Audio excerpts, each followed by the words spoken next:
Нови демократски протести во Македонија. На улица се еднобојните наместо шарените. Се брани унитарниот карактер на државата. Дали тоа е одбранбен бедем за лидерот на ВМРО ДПМН и осумничените високи владини функционери? Зошто Груевски прифаќа малцинска влада на Заев?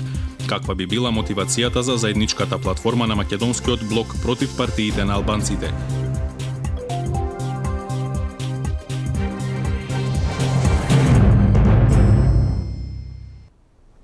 Добро вечер. Се чини дека Македонија е пред нови искушенија, но како почна и вториот ден на граѓанското незадоволство, на делот граѓанското незадоволство, морам да кажам дека тоа би требало да бидат изблик на нови демократски протести во Македонија. Се барани унитарниот карактер на Македонија, но мене основната дилема ми е ако е тоа изблик на граѓанско незадоволство, зошто тамо би можеле да бидат србите, бошњаците, властите, како коалицијски партнери, а, например, нема повик како во првото Илинденско востание и до арнаутите кои застануваат на бедемот на одбрана на македонската, на Кушевската република. Она што ми се чини дека на прв момент протестите имаат карактер на одбрана на унитарниот карактер, веројатно коинцидира и со повикот на челникот на ВМРО ДПМН дека не ќе може и не знаеме дали ќе можеме да гарантираме мир. Тоа што луѓето секогаш кога ќе ги видат масовните протести, иако Македонија, повторувам, секогаш знаела да покаже зрелост при манифестацијата на вакви демократски протести, е дали вистина коинцидираат многу работи кои би можеле да ескалираат со некакви безбедносни аспекти, за да биде резултатот не предавањето на мандатот на Зоран Заев. Од тие причини со оваа дилема ќе почнам дали ова е коинциденција или сплет на некакво осмислено или неосмислено сценарио. Професор Фетај. Па, ме мотивиравте во почетокот на вашето излагање зошто не се и албанците повикани. Албанците не се повикани, затоа се враќа изгледа историјата. Ние служиме као дежурни кривци секогаш и овие протести кои основно начело го имат двојазичноста као голем ризик за државата и така натаму, ме подсетуваат бидејќи сега се исполнува 20 години од протестите за отварање на педагошкиот факултет на албански јазик во Скопје и тогаш тоа се интерпретираше као крај на светот, дека нема да ја биде Македонија. Во меѓувреме се отворија универзитети и така натаму, па пак Македонија ја бива, пак одиме напред со сите наши проблеми и потешкоти кои ги имаме. Беше паметен тогашниот премиер Црвенковски, ки беше европски лидер, да го признаеше и да го организираше Тетовскиот универзитет, а не постфестум да се признава. Повелете, извинете. Да, ворете, мене ми е драго дека ова го кажувате и на жалост ние не учиме на нашите грешки, не учиме на тоа што сме го поминале, туку изгледа поновуваме стално на едно те исто и ово проблемот кој сега се експлоатира као основно е исто така надмината работа. Не имавме војна во 2001, каде што ови основни проблеми се абсолвира со 14 амандмани кои се дел од Уставот и позицијата на албанскиот јазик во амандман 5, односно член 7 на Уставот, исто така е предвидено, само изгледа секогаш одиме на реализација со некои задни намери. И сега ги слушаме стручњаците кога го интерпретираат дека ќе се реализира, значи, употреба на албанскиот јазик во рамките на постоечкиот устав, нема да се менува, затоа што имало простор да се обогати, односно до прецизира употребата. Мислам дека ово ќе биде една пролазна фаза за која исто така, како што сега зборувавме за оно што се доgodило пред 20 години, на некој начин нема да се чувствуваме лагодно, да не кажам ќе ни биде срам за ова, на некој начин како сме можеле толку емоции, толку енергија да потрошиме во нашата држава во ова време кога вистина ни престојат многу сериозни работи околу реформите, околу, да кажеме, Професор Фетај, дали гледате некаква коинциденција во која протестите стожерот го базираат на зачување на унитарниот карактер со условувањето на председателот Иванов кој рече ако дојде мандатар кој нема да ми гарантира унитарен карактер на Македонија или неменување на уставот, дека нема да му го додели мандатот. Сега друго е прашањето дали може или не може. Но дали ја гледате таа спрега на некакво сценарио? Па може, кај нас сите сценарија се можни и никогаш не можеме до крај да знаеме кој што мисли, али тоа што е опште познато во поглед на унитарниот карактер на државата, тоа е дефинирано со Уставот. Македонија е унитарна држава, али со еден столб на децентрализирано, значи со посебна позиција уставна во смисла на автономијата на локална самоуправа.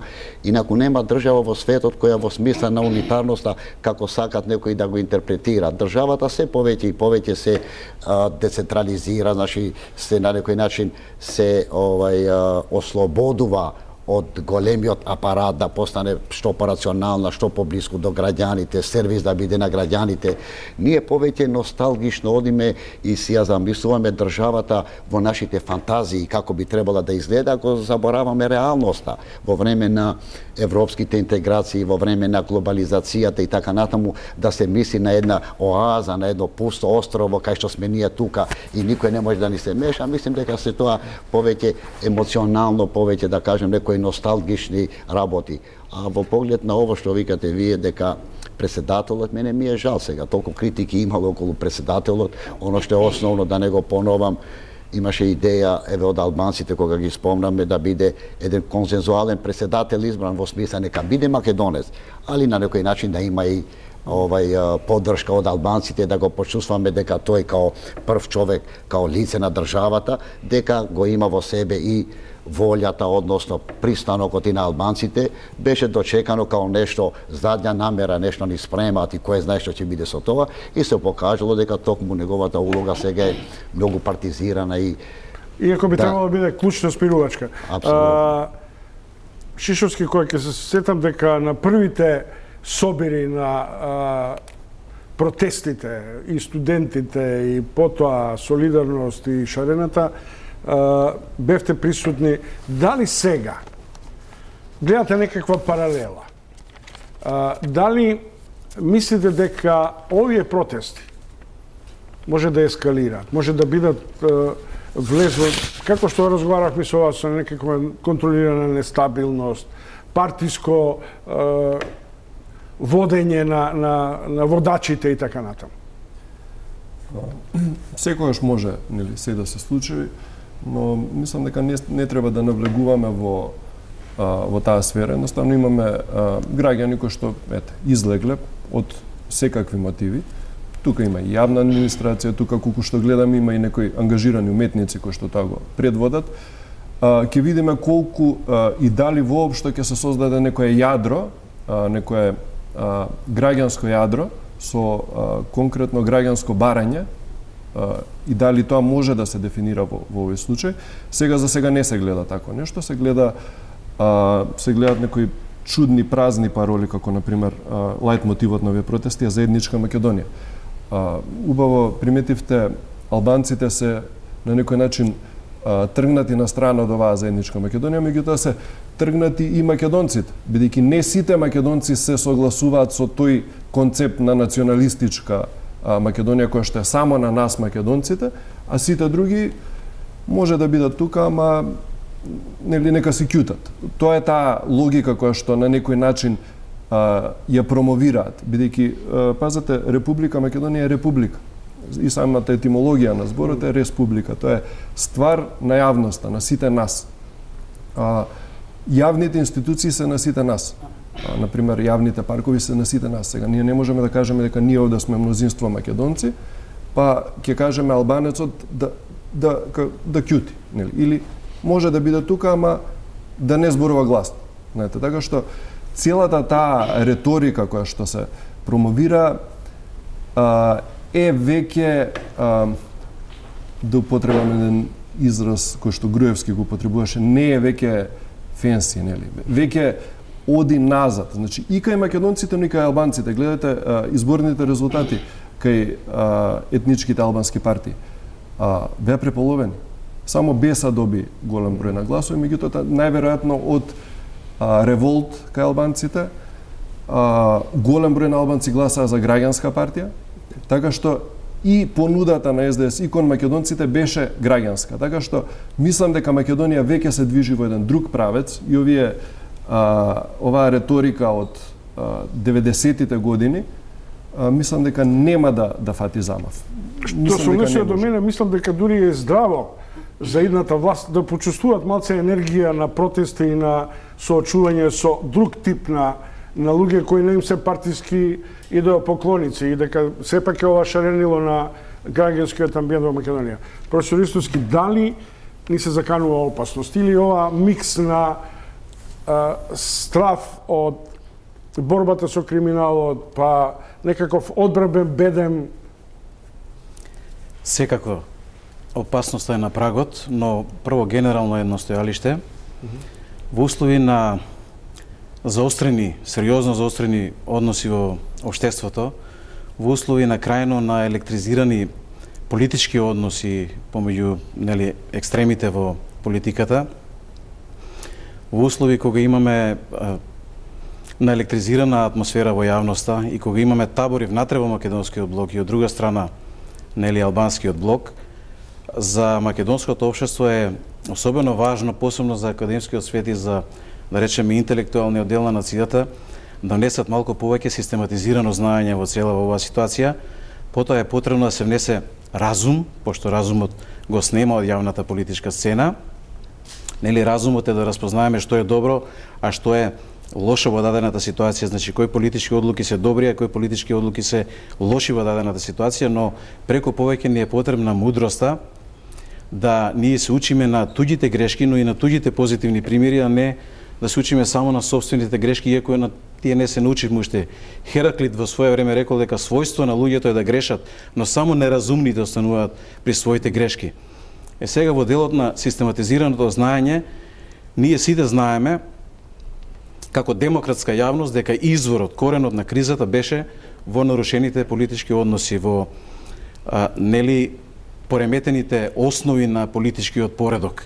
Значи, од тука, јас не знам како се дозволи, како демократската јавност дозволи, како опозицијата дозволи да се измести тој лост, односно оската да се премести сега, да се разговара за платформата на албанските политички партии, наместо таму каде што опозицијата беше силна, да се разголи докрај оваа методологија на автократско владење, значи да се соголи докрај овој автократски режим и да се соголат докрај основите и темелите на кои што тој цело време владее и го носи општеството во бездна.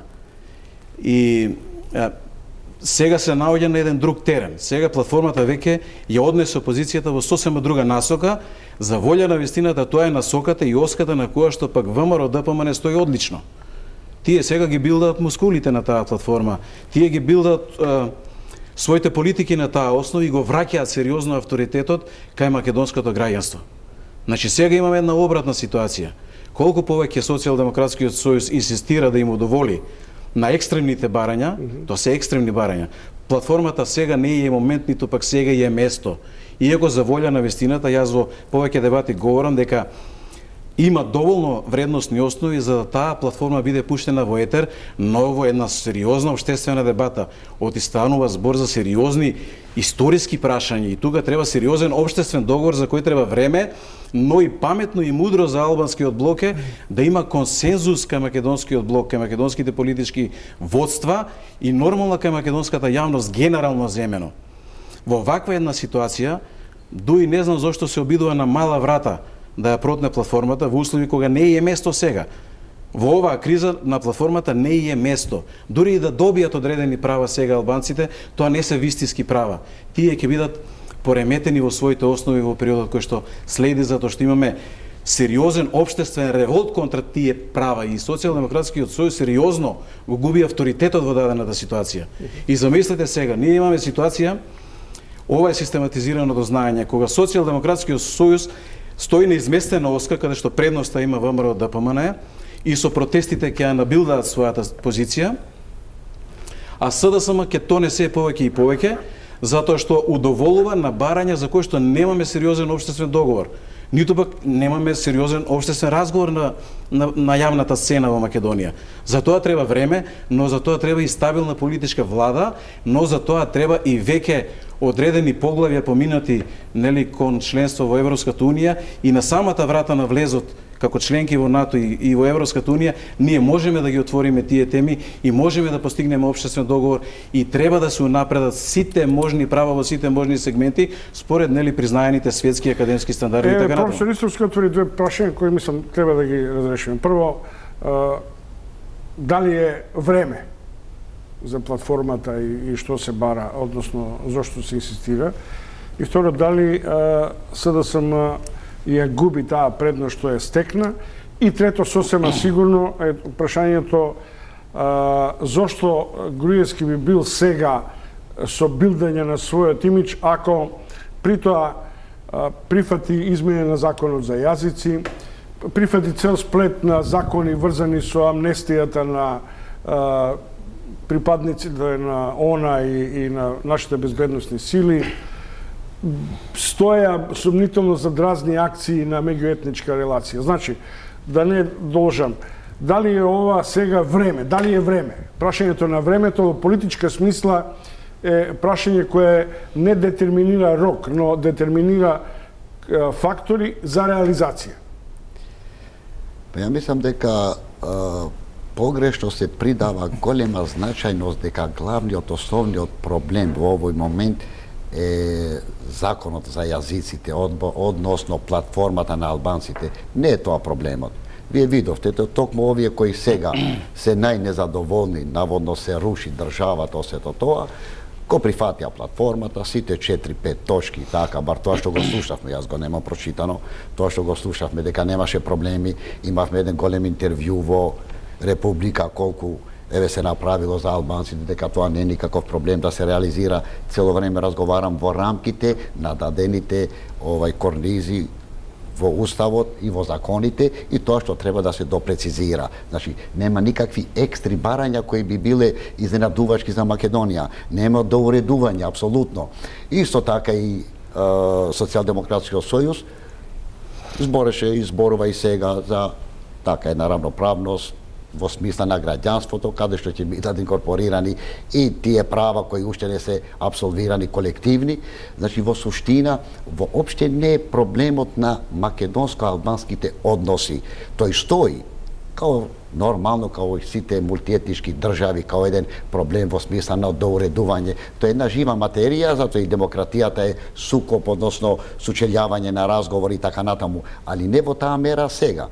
Туку односот се однесува конкретно по мене на уште, да го кажам, нееманципираност демократски. Сме во финална фаза на промена на власта.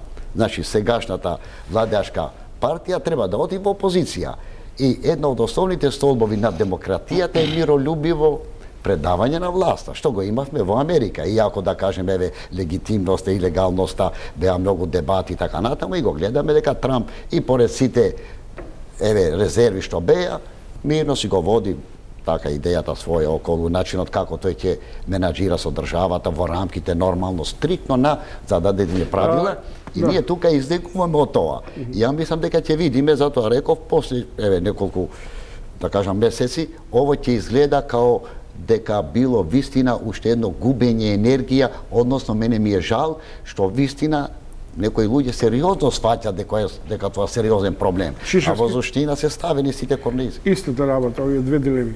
Мене ми се чини дека станува збор всушност за продолжеток на коалицијата, на дуетот меѓу Груевски и Ахметија. Значи, целата нивна стратегија на владење до сега овие 10 години беше по принципот добар полицаец, лош полицаец.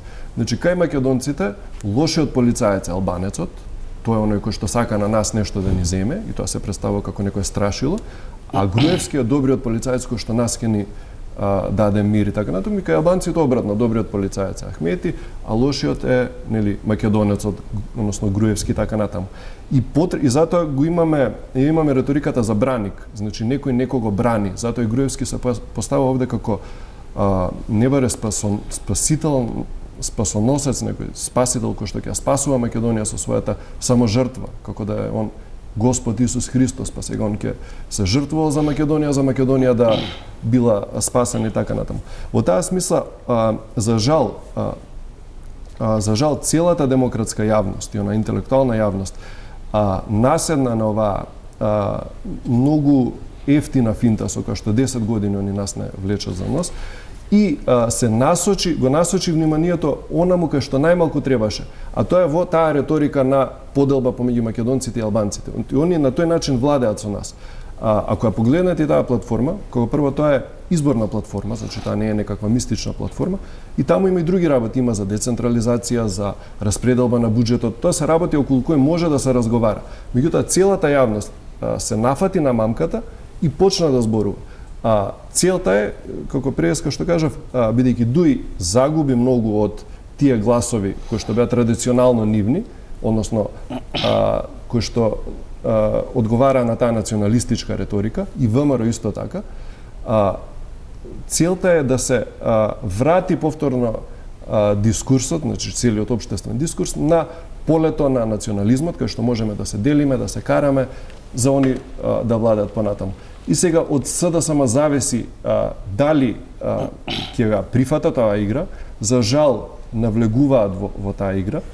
На среден рок мислам дека ако наседнат на оваа финта, ќе загубат, односно ќе добијат националистичките партии во албанскиот и во македонскиот. Дури и на краток рок. И на краток рок, но мислам дека е возможна нова мобилизација на националистичко или национално-патриотското ткиво на македонците, без оглед што мислам дека еден подолг период како да се навестуваше влегување на некакво граѓанство. Во услови кога главните политички актери на македонската политичка сцена, политиката ја гледаат како игра на скриени намери, тоа е сериозна можност. Политиката во основата не е игра на скриени намери, туку тоа е игра на искрени намери. Ако сака Дуи, значи, да покаже искрени намери прво спрема албанското граѓанство, Дуи треба да ја лоцира оската во остварувањето на албанските граѓански права во постулиран политички поредок. Не можете вие во разнишани темели да го редувате подкровјето. Не оди таа работа. Има време кога се си има своја сезона. Знаете, и оризот не се сади во секоја сезона. Било кој воштија и зеленчук се сади во одредена сезона и во одредена сезона се очекуваат плодови. Сега не е сезона на платформата. Сега не е сезоната да се отвараат овие прашања кои што има сериозен етнички предзнак, кој што се од голем калибар прашања, кој што има дури историска димензија. За нив треба сериозен општествен договор. И Дуи, инсистирајќи на оваа работа, всушност му дава храна, му дава, да не речам, аминокиселини на ВМРО ДПМН, да тој сега се враќа силен на политичката сцена. Ама Ристовски, рековте една работа што ме индицира на одреден начин да ви го вратам повторно муабетот. Велите искрени намери. Има Груевски искрени намери да го брани патриотизмот. Тоа говорам дека никој нема. Кога Арифи, кој е еден од преговарачите и во едната и во другата ситуација, вели јазикот не беше проблем за непостигнување на договор со ВМРО. Тоа и говорам, нема искрени намери. Патриотизам е љубовта кон татковината. Ама кому да му верувам татковината, сега? На патриотот Груевски. Вие треба да покажете љубов кон секоја душа човечка родена на било кој парче во оваа земја, дали е Танушевци или Ново село. Тоа се прифаќам. На кој Груевски да му верува? На Груевски кој сега вели апсете ме, но не удирајте по Македонија, тоа му е последниот залог, или на Груевски кој преговарал, екипата негова преговарала дека јазикот не било проблем за постигнување на договор. Затоа говорам, значи имаме скриени намери и во оваа понуда на ДУИ до Социјалдемократскиот сојуз. Јас гледам барем скриени намери, јас сум убеден дека е тоа така. Вие да нудите малцинска влада, нели да изгласате во парламентот мандатарот и формирање на влада и само законот нели за јазиците, а потоа ќе видиме ние дали ќе гласаме или нема да гласаме, што ако за 2 недели свртат со ВМРО нови избори одлучат. И тогаш на новите избори што ќе се случи со Социјалдемократскиот сојуз и со Заев? Ако тоа го прифати Заев, чавките му го испиле мозокот. Како политичар. Тоа јавно ви го кажам, значи тоа апсолутно е маневарски простор, не можам да разберам дека скриените намери се очигледни, видливи се и на едната и на другата страна. Добро, Шишевски, не сте да тема. Па исто мислам дека станува збор за ефтина манипулација која што ќе видиме дали ќе наседнат. Едноставно, мислам дека не треба да се наседнува, а во однос на самиот јазик, например, за мене тоа е чисто техничко прашање. Тоа е чисто техничко прашање како што треба да има рампи на сите јавни институции, така и треба и албанците да се луѓето што имаат јазична бариера, треба да им се овозможи да си разговараат на свој јазик. Мислам, тоа воопшто не е и не треба да биде политичко прашање. Целата криза произлезе од драматичната злоупотреба на јавните институции, пред се на безбедносните и така натаму, и на комплетниот колапс на судството, и тоа е суштината на кризата. Тоа е суштината, тоа е причината заради која ги имавме овие избори и на тие избори треба да се не сакам да биде фаворизација, но јас ќе го кажам искуството од една европска држава. Работа во Германија, кој германскиот јазик и конфедеративниот систем не го спори германскиот јазик како официјален. Меѓутоа, кај органите кои комуницираат со граѓаните, ја бев странски државјанин, но граѓани, сите списи што значат комуникација, а допираат до некаква етничка конотација, беа испишани на српски, на босански, на хрватски, на норвешки, на арапски, и така натаму. И тоа не го доведуваше во прашање официјалниот германски јазик. Прашањето е дали сме за јазик кој ќе сервисира добри намери или на тоа ќе гледаме од аспект на некаква супермација јазична и така натаму. Повелете. Може, тука малку има една, да кажеме, обмана, и мене ми е жал, има една голема дезинформација во јавноста, ги слушам појавувањата на одредени луѓе, пензионери и така натаму, во смисла дека ќе бидат казнети кои не го знае албанскиот јазик и така натаму, и се добива чувство дека ќе биде принуден македонецот да го учи албанскиот. Врска нема тоа чом. Ни во најмала рака и до сега и понатаму во Македонија, македонскиот јазик е главен, основен јазик. Само сега се дополнува во смисла албанецот да може во комуникација со институциите, тоа што го зборувате вие, да го реализира своето. Таму каде што во таа институција има македонец, ќе се најде еден преводител во целата институција кој ќе може да го реализира таа комуникација во смисла ако тој не знае да зборува македонски. И до сега се правеше фама, и од тоа што го реков од пред 20 години, дека во локалната самоуправа, децентрализацијата ќе ги описправи македонците. Ема милион пријатели кои живееме, ги имаме истите проблеми во смисла на економијата, во вработувањето и така натаму, немаме проблеми во смисла на комуникацијата. Тоа е дел и во Пржинскиот договор, да се разбереме. Јас не сакам и тука да го поминеме главната тема, зошто е доведено до криза, зошто го разговараме ова и сето тоа, и се става во пиедестал пак тоа као дежурни кривци. Значи албанскиот јазик, платформата и така натаму. Не, господа. Во Пржинскиот договор од 2 јуни 2015 као компромис и као последица на една сериозна анализа во каква состојба се наоѓа Македонија, извешот на Прибе, во детали го кажува во каква состојба ни се институциите. Се обистинува тоа што го вика и Фукујама во смисла на изградба на државата, дека банкротираните држави, несериозни, односно нестабилни институции се извор на сиромаштијата, на проблемите и така натаму, и сега ние се враќаме во точка 4 на тој Пржински договор, измеѓу другото се вика, пишува и вака: целосна имплементација на Охридскиот рамковен договор. Тоа значи тоа што не е досработено. Слушав некои стручњаци кои викат останал некои чошкови, недореализирани. по која смисла сега става ќе се мачиме со ова. Јас мислам дека во иднина, после ова формирање на владата и поминување, нема бегање, да знаете, нема бегање од реализација на тоа што е од Парижскиот договор. Ристовски. Вака, сега ајде да го разглобиме Охридскиот рамковен договор. Јас бев првиот координатор во владата, во професионалниот дел.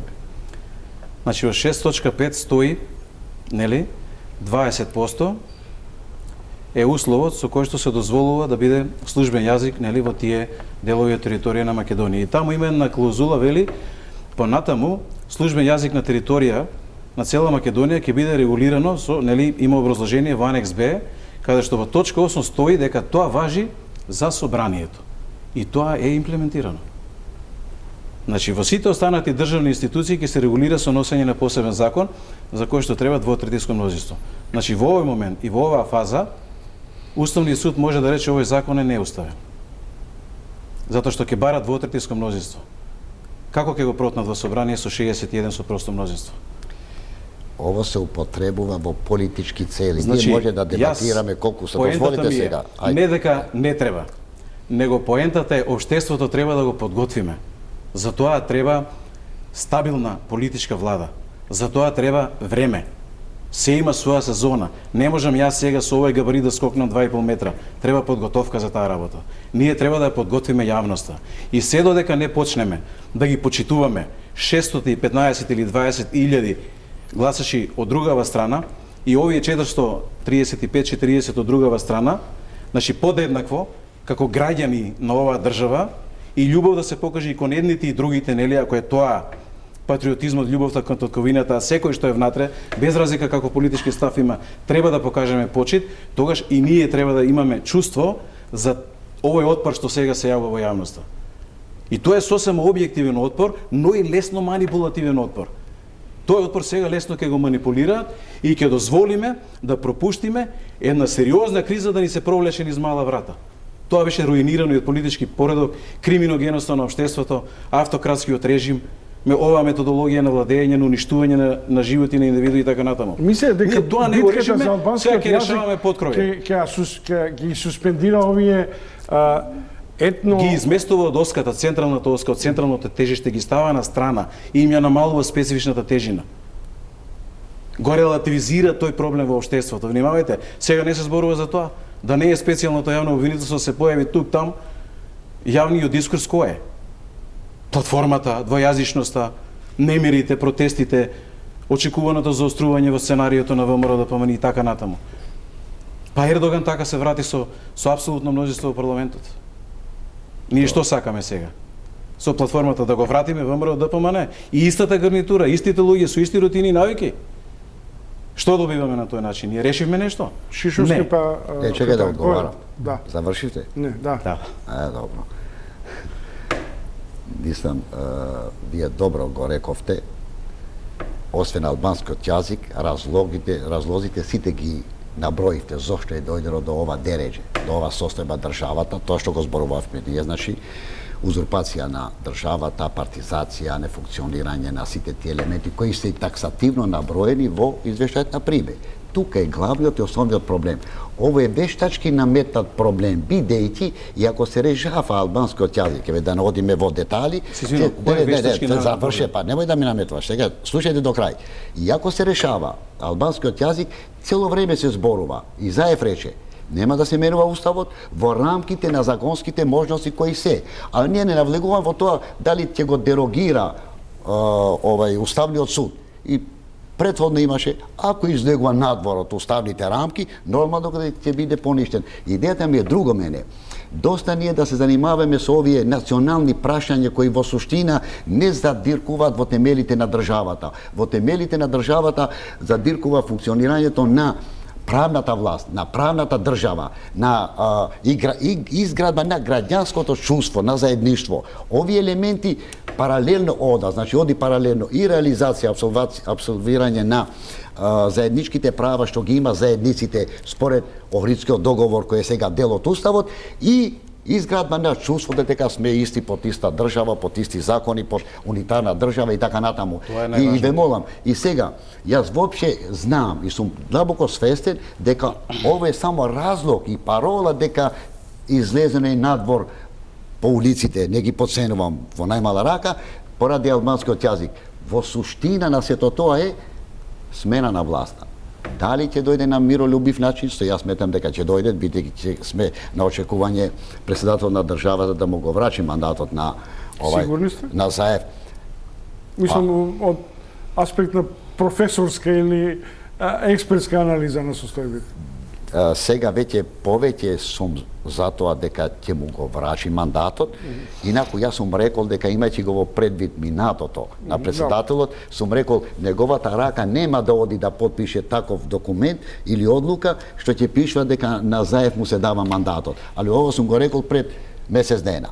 Сега веќе кога и од НАТО се јавија, кога Европска унија реагира, кога и тој сам даде овај ветување дека ако донесете гаранција за 61, иако беше говорот од 5 минути кој излегуваше од тие рамки, али после и тоа се анулираше, јас сметам дека во полза на сите нас, ако е патриот и ако го сака државата, би требало процедурално да го реализира тоа. Пред рекламите да завршиме со ваша поента. Дали мислите дека форсирањето на албанскиот јазик всушност вистина на моменти ги дерогира овие други важни елементи заради што се извозе целокупната 2-годишна битка, а тоа аномија на институции, еродирање на демократија, кражби масовни. На крајот, тој што е денеска и да е коинциденција и да е осмислен настапот на СЈО, се работи очигледно за големи суми, за големи дубари и така натаму. Мислам дека нема баш толку силно форсирање, колку што има погрешно насочување на вниманието на јавноста. Значи, за жал, и оваа демократска интелектуална јавност се фати на мамката, која што беше пуштена очигледно од ДУИ и од ДПМН. Јас мислам дека тоа е заедничка мамка пуштена. Од друга страна, позицијата на СДСМ е исто така значително ослабната заради нивната серија на одлуки кои што наназад ја правеа кон ДУИ. Односно, ако се сеќавате на вистината за Македонија, они комплетно ја ослободија ДУИ од одговорност. Односно, во тие така наречени бомби, не слушнавме скоро ништо лошо за ДУИ. На некој начин они посакуваа ДУИ партнер, уште од тогаш им намигнуваа. И во текот на целата изборна кампања, која што беше поставена како борба за демократија против режим, против диктатура, против фашизам и така натаму, одеднаш имаме сега намигнување на дел од тој режим, и тоа на клучен партнер во тој режим, кој што беше многу битен за опстојувањето на тој режим, кој што можеше овие 10 години да излезе ако навистина ги имаше тие демократски вредности. Во таа смисла, на тој начин СДСМ си ги ослабна позициите и во оваа ситуација, во оваа пуштање на мамката од страна на националистичките ДУИ и ДПМН, СДСМ на некој начин нема доволно сила да се постави цврсто. Бидејќи ако се поставеше цврсто наспроти национализмот на сите страни, ќе можеше да добие многу и во иднина. И албански гласови, и македонски така. Јордан Шишовски, Љупчо Ристовски, Милијан Фетај, универзитетски професори, ЕПП, и се враќаме на тема што би можело да не очекува со и без доделување на мандатот, кои се приоритетите и дали тие би можеле да бидат реализирани при евентуален поширок спектар на притисоци врз идната влада и што значеше овој на одреден начин изблик на политичка емоционалност и жртва која Груевски ја изрече со апсетеме, но не удирете по Македонија. Нови демократски протести во Македонија. На улица се еднобојните наместо шарените. Се брани унитарниот карактер на државата. Дали тоа е одбранбен бедем за лидерот на ВМРО ДПМН и осумничените високи владини функционери? Зошто Груевски прифаќа малцинска влада на Заев? Каква би била мотивацијата за заедничката платформа на македонскиот блок против партиите на албанците?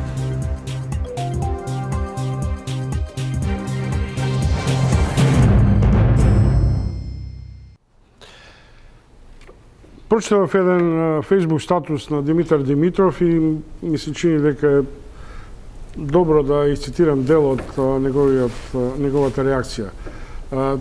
Тој го цитира Семуел Џонсон, вели патриотизмот е последното прибежиште на никаквецот. Ако тоа го трансформирам во македонски прилики, дали е овој напласт на битката за зачување на унитарниот карактер една маскота зад која се крие стравот на власта да одговара за тоа што му го стори на граѓанинот. Во однос на руинирањето на институциите, партизацијата на институциите, масовните кражби и така натаму. Ристовски. Значи, јас ценам дека патриотизмот во устата на, да речеме сега, првенците на ВМРО ДПМН е лажна флоскула во оваа фаза. Затоа што во изминативе 10-11 години да го има во срцето тој патриотизам, тогаш ќе го има и во мисла, и во збор, и во поставка во текот на владењето. Тие немаше да делат нацијата, немаше да го разорат македонското национално ткиво на предавници и не знам как и патриоти. Значи, тие 10-11 години работеа на делба на македонското ткиво, го разорува македонското национално единство внатре, со лукративен интерес нели да владеат и се што не мисли исто како нив да го тргнат од сцената и да му го одземат влијанието во општеството. И одеднаш сега се враќаме на патриотизмот. Патриотизмот во суштина по дефиниција во политичките науки е љубов кон татковината. Ако вие си ја сакате татковината, ќе го сакате секој нејзин член. Па и албанците исто ветно и исто онолку колку што и македонците.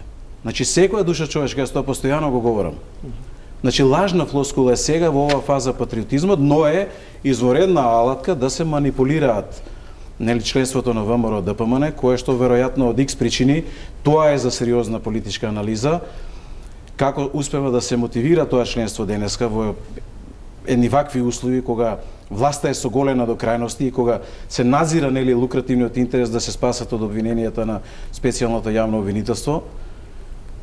Тоа е веќе тема за посебна анализа. Шишовски, зошто одеднаш на Груевски му текна да ја реафирмира идејата платформа против платформа, во која сега е приврзеник да му даде на Заев и поддршка за така наречена малцинска влада, да владае Заев, ама да не оди со албанците, да не прифати двојазичност. Дали е тоа последниот чекор на губитникот во овој политички двобој?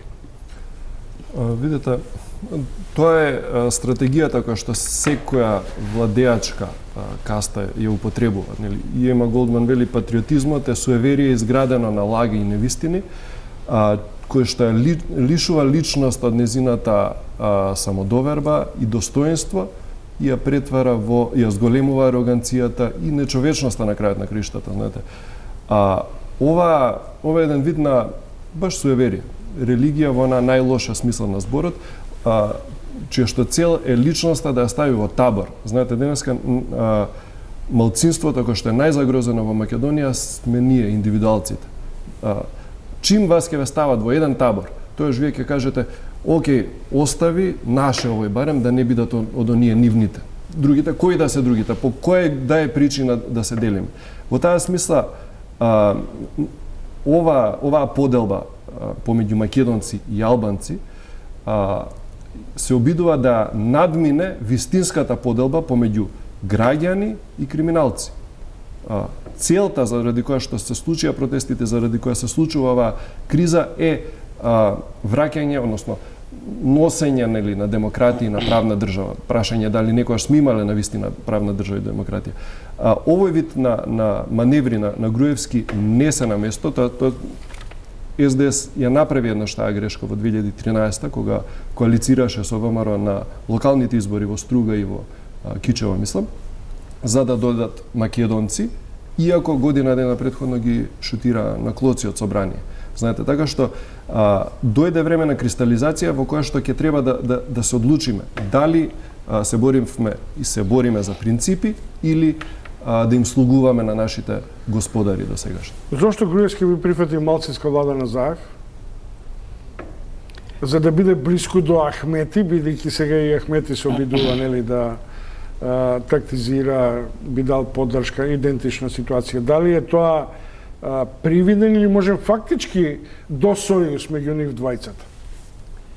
Не до сојуз, нема дилеми, апсолутно, бидејќи тие се две различни концепти и така. Јас се согласувам дека тоа е последен обид на некој начин како да се успее по мене да се избегне тоа што и е неминовно да се догоди, соочување со правдата, соочување со можните, да кажеме, девијации, злоупотреби и така натаму кои ќе дојдат, бидејќи не е лошо во демократија да се биде во опозиција, ќе се биде ако вистина бил во право во сите овие работи за 2 години и така се размислува дека нема да имаме некоја долгорочна и ниедна влада до сега не го има поминато мандатот од 2006 до денеска 4 години мандат, значи не би било тоа некоја голема трагедија. Мене ми е жал во сето тоа, господин Чомовски, тоа што пак ги враќаме старите рани, пак на некој начин народот го труеме, поред сите други проблеми што ги имаме во смисла невработеноста, од 2008 сме пред вратите на НАТО, другите држави не претекнуваа, треба да влеземе во Европска унија и сето тоа, младите ни се иселуваат од тука и сега се враќаме као ни се појавува еден проблем, еден страшен ризик по унитарноста на државата.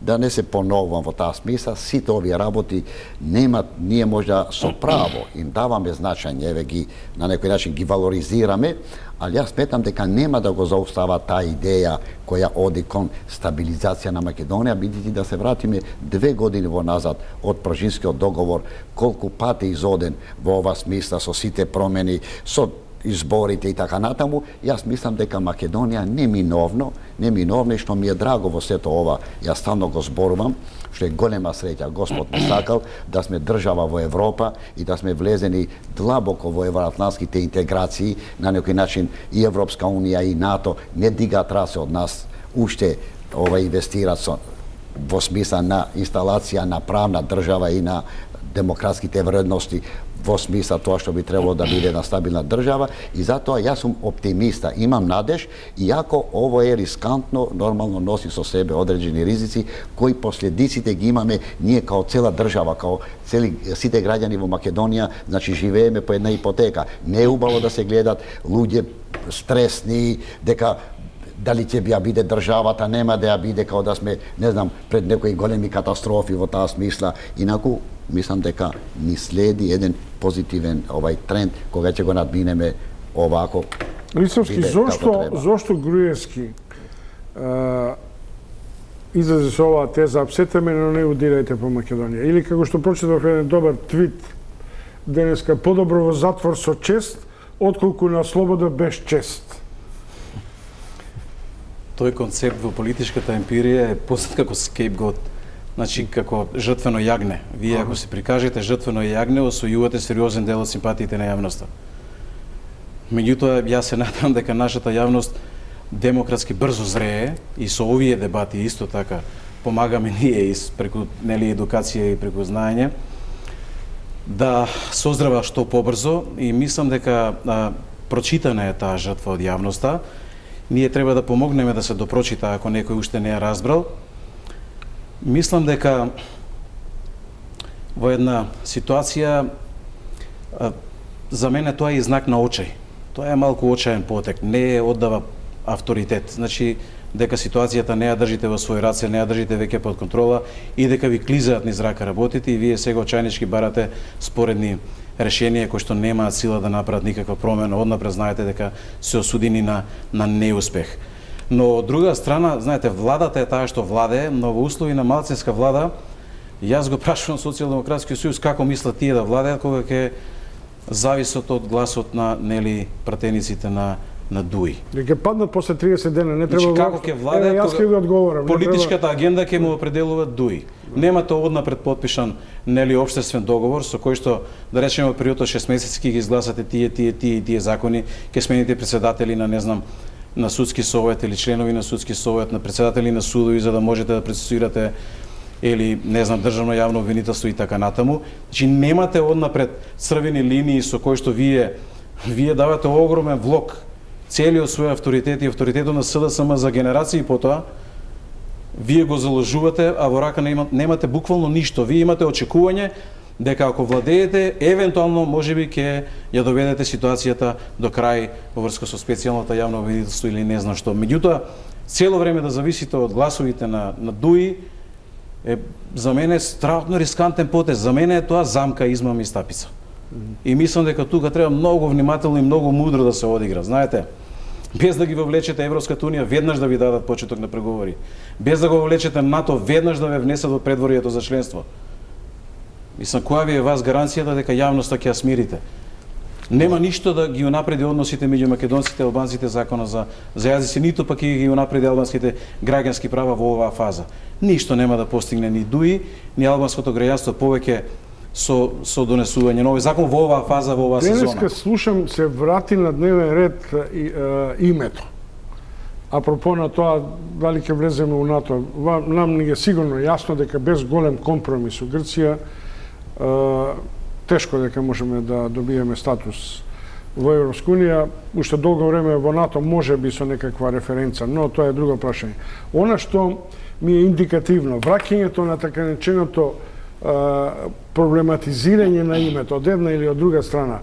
Дали е тоа само ширење на платформата на можниот суд? Затоа што дел од демонстрантите велат гаранции да дадат политичките лидери дека нема да го сменат уставното име. Притоа еден од политичките лидери зборуваше за флексибилност, Зоран Заев, другиот велеше прво треба да одиме на референдум, па после треба да се изјасниме за тоа.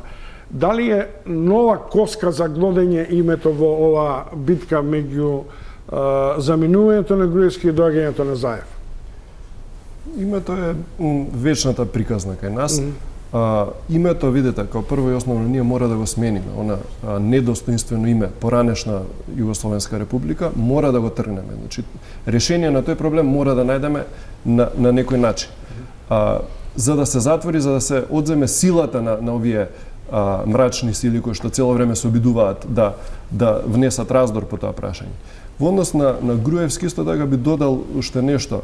Знаете, Груевски е во многу тешка состојба. Има една еврејска клетва, вели да даде Господ да имаш па да немаш. Знаете, сега он од Мерцедес од 600.000 евра треба утре да иде на улица во Вегера да купува бурек. Ме разбирате? Ова е еден вид на шекспировска драма која што на него му се случува. И за жал, он очигледно покажува дека има огромно его и дека има страшна корупција на личноста него, кај што ги повлекува граѓаните, ги повлекува луѓето да се борат за него, да му ја сочуваат неговата и на луѓето околу него позиција во општеството кој што имате изградено. Значи, на некој начин... Мислите дека Груевски е во фаза на една патолошка смена на карактерот и на личноста? Ова за мене е патологија. Знаете, имаме лидер кој што се представува како демохристијанска опција, во очи велигденски пости, нели, прочка, наместо да побара прочка за грешките кои што ги има направено, он излегува во некоја спасоносна фигура. Не баре Исус Христос дошол на земјата, он ќе се жртвува за Македонија да ја спасал. Разбирате? Тоа е многу неубава позиција и едноставно како Ердоган, се сеќавате кога излезе се појави на мобилен телефон, на FaceTime, и кога бараше граѓаните да излезат под тенкови, да бидат топовско месо. На тој начин и Груевски денеска во заминување бара од своите... Народот вели, кога ќе дојде вакво мачно сценарио, помрдни се од место да не се случи. Поведете, Ристовски. Значи, сето ова е резултат на нефункционирањето на системот. Мислам, да дозволите како држава да зависите од добрата волја на еден човек, па ако сакате од патологија на било кого. Тоа е трагедија за општеството. Значи, ние мора да го вратиме системот на сцена. Системот да функционира, системот да продуцира луѓе кои што нема да дозвола еден човек да се октруира до тој степен да се зависи од него во општеството. Па тогаш ние сме поразена нација. Како ние тоа го дозволивме? И сега уште сме во ситуација кога стоиме цврсто на оската да му го враќаме авторитетот на истиот тој човек. Или на истата таа клика на луѓе која што ја урниса државата, го урниса системот комплетно. Ние како општество промашивме за волја на вистината. И сега е време да направиме turning point, да направиме пресврт. Но не е начинот прифаќањето на потписите, малцинската влада и уцените од ДУИ не се начин како да излеземе ние од кризава. Тоа е понатаму продолжување на кризата и ништо оптимистичко јас не гледам, иако колегата гледа оптимизам, јас не гледам оптимизам во тој дел. Исти луѓе се на сцената, исти рутини, навики, исто владење, ист начин, иста методологија, ист пристап, исто заострување на односите, иста омраза. Што вие можете да видите во перспектива од тоа? Ништо. Не изнедривме како општество нови луѓе, нови елити, нови тимови. Ништо не изнедривме. Професор Штај, говорете. Јас многу поинако гледам. Добро. Затоа сме тука, да поинако да секој поинако да размислува. Да. И улогата еве многу се спомнува во многу наврати, ДУИ, малцинска влада и така натаму. Се е добро во Македонија ако успееме ние да се придвижиме кон надминување на тоа што не доведе до тука. Апсолутно. Веќе сме во финалето. Едно е јасно. Ако се собра 67 потписи, како год да ги наречете вие, дискутабилни или не, тие се гласови кои го формираат мнозинството во собранието. Тие се конституира институцијата што ја представува суверенитетот на државата. Тоа независно од мандатот, независно од владата, дали е малцинска или е мнозинска влада, собранието ќе може да функционира, на време треба да ги распишат локалните избори, ќе се формираат комисиите и ќе почне да се создава на некој начин една атмосфера дека нешто вистина функционира као резултат на тие избори. Јас мислам дека, ако еве да се навраќам во тоа, албанските политички партии, ови 20 пратеници, не беа разлог за ова криза. И сега ти има конструктивна улога. Само со тоа што остана заеднички во таа декларација. Знаете колку е таа лабилна таа декларација, колку год фама се правеше околу тоа, некои сега имат разни дилеми, али во главном стоја дисциплинирани, го почитува ВМРО ДПМН со 51 пратеник до крајот. И испадна дека тие не се сложија финално за специјалното јавно обвинителство. Исто тие, тука ги минусираме два од ДПА од Тачи, нормално дека тие се изолира сами од себе, и тие сега, исто као целина, воопште нема да ние само преюдицираме во смисла на лошото. Зошто мисле дека може да се обструира, дозволете, владата на СДСН? Јас мислам дека таа позитивна енергија никаде не пишува дека тој некој нерационално има да се однесува. Имаме најава дека ќе има големи амандмани, дека таму нема некои работи да се гласат како треба, али битно е да се почне да се движиме во таа насока. А тоа е многу пред финалето фактички. Професоре, малцинска влада, а си го задржува дуи правото да биде опозиција. Па и кога е во владата, исто го задржува. Вие политички оксиморон, старт вие осудено на колизија. Ако го знаете како функционира владата, кој го забранува ДУИ и да е во влада, поутре ако е незадоволен што викате вие, не сум со владата. Иста работа ќе покрене доверба на владата во собранието и така. Значи нема улога тоа. Побитно е какво год е да се формира таа влада и да почне полека меканизмите на државата кои до сега не беа, како што е констатирано и од извештајот на Прибе, во функција на правната држава. Затоа и уште ово вие преюдицирате. Не е дефинитивно одлуката на ДУИ дека нема да влезе во владата до прва ќе се апсолутно. Јас може да ви кажам од тука, еве без оглед јас не сум во ни еден орган од ДУИ, не сум член на партијата во смисла на раководните тела и сето тоа, може имам некои така мои преференции што е моје лично право, али јас лично мислам, ако одиме на проценки, дека ДУИ може да 70-80% ќе биде во власта, затоа што власта во земјите во транзиција не значи некоја голема одговорност, туку значи само бенефиции и тоа што го слушнавме од телефонските разговори и така натаму, и мнозинството во ДУИ сигурно ќе биде за тоа да се влезе во владата, али да биде малцинска и да биде во влада нема институционално правно некоја голема разлика во тоа, верувајте ми. Битно да почне собранието да функционира и да се конституира владата, да може тие да ги именуваат и знаете колку, околу 3000 функционери се размислува кои се. 4200. Колку се? 4200. ЕПП Шернаш и се враќаме на завршни поенти на Милјан Фетај, Љупчо Ристовски и Јордан Шишовски.